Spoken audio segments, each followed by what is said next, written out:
అరవదు అరవదు, కొంచెం తాగటానికి నీళ్ళు. మా ఠాగూర్ గారి దగ్గర నుంచి విత్తనాలు, ఎరువు, అరువు తీసుకున్నారో దాని డబ్బు వెంటనే ఇప్పుడే ఇవ్వాలి.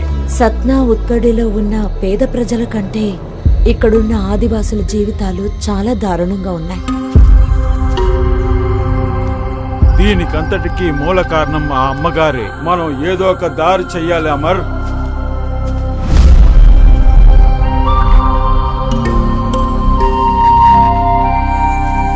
మీరంతా ఏం చేస్తున్నారు? అమ్మగారండి, వీళ్ళు మా గ్రామ పిల్లలు.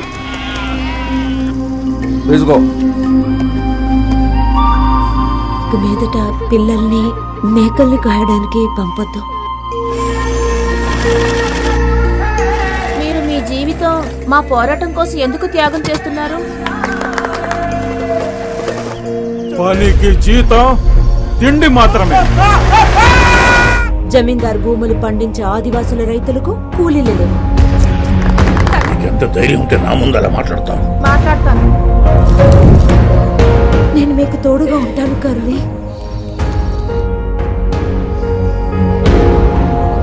ఈ గ్రామ ప్రజలకి జబ్బు వచ్చినా సరే, వాళ్ళు చచ్చినా సరే, ఆ ఎవ్వరం ఈవిడికెందుకో. సిస్టర్ రాణి మరియా, ఇది మీకు లాస్ట్ వార్నింగ్.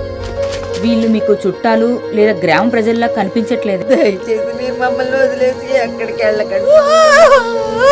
గ్రామ ప్రజలు ఎలా బ్రతకాలో మేము నిర్ణయిస్తాం.